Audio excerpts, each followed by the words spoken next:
छोटे भाई की तबीयत ख़राब हो गई और मैं शाम को ऐसे 4-5 बजे उसकी तबीयत ख़राब हुई। उसको डॉक्टर के पास पापा मम्मी लेके गए और उसको जो उतने टाइम जैसे भी डॉक्टर हुआ करते थे अपने अकॉर्डिंग उन्होंने दिखाया जा करके। उसको सिर्फ और सिर्फ उल्टी और दस्त हुए थे। दवाई दी, दवाई देने के बाद रात को उसको 10 बजे सुलाया।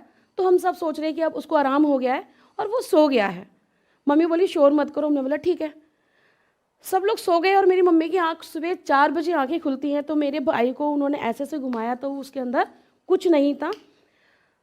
इसलिए एकदम से मेरे मम्मी पापा की चीख निकली और हम भी उठ के बैठ गए कि क्या हुआ। तो जैसे मम्मी पापा चिल्लाए और हमने पूछा कि क्या हुआ, तो उन्होंने बोला बेटा तुम्हारा भाई नहीं रहा। तो हम नहीं समझ पाए थे, हम छोटे थे कि भाई नहीं रहने का मतलब क्या है। तो पापा ने बोला कि बेटा आपका भाई ख़त्म हो गया। सब लोग ज़ोर ज़ोर से रोने लगे और उसी टाइम पास पड़ोस के सारे लोग आ गए, मेरा पूरा घर भर गया। और कहीं ना कहीं 10 बजे तक मेरे भाई को उसको लेके चले गए। और जैसे उसको लेकर के गए और उसके आने के बाद में 2 ही घंटे बीते होंगे कि मेरे से जो बड़ा भाई था उसकी अचानक से तबीयत खराब हो गई, उसको घबराहट हुई। जिस तरीके से मेरे उस वाले भाई की तबीयत खराब हुई उसी तरीके से उसकी तबीयत खराब होने लगी। तो वो सब देख करके पड़ोस वाले भी हैरान थे और मेरी मम्मी की तो हालत ही खराब थी क्योंकि ऑलरेडी वो एक बच्चा खो चुकी थी।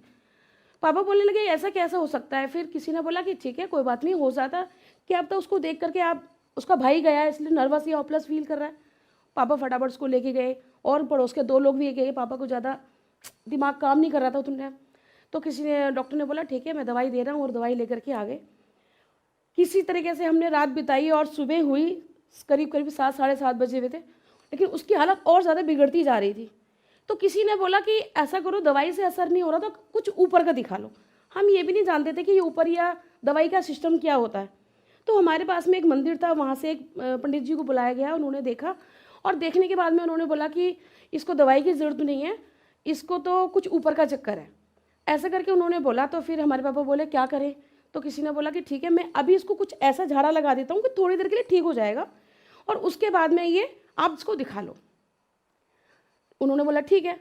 जैसे उन्होंने थोड़ा आराम कर दिया तो रात को ही मेरे मम्मी पापा मेरे भाई को लेकर के बुलंदशहर वापस गांव जाने लगे। तो गांव में खबर पहुंच गई कि बच्चे को लेकर के आ रहे हैं। तो कुछ लोग हमें रास्ते में मिल गए मम्मी पापा को, तो उनको दिखाया और हम सब जितने बहन भाई थे और मेरी मम्मी को घर पहुंचा दिया गया और बोला गया कि अब थोड़ा पहले से ठीक है और अब घबराने की कोई बात नहीं है।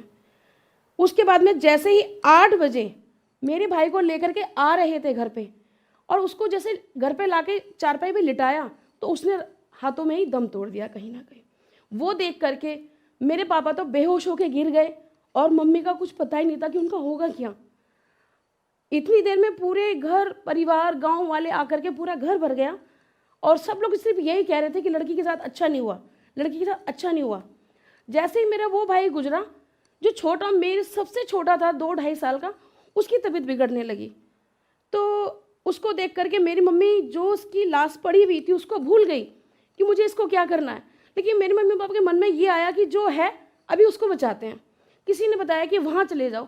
मेरे मम्मी पापा आधी रात को उसको लेकर के गए और कि लेने के बाद में पता चला कि मतलब कोई मेरे पापा की चाचा थे, वो वहाँ से कुछ करते थे तो यहाँ पर एक पर्सन ख़त्म हो जाता था।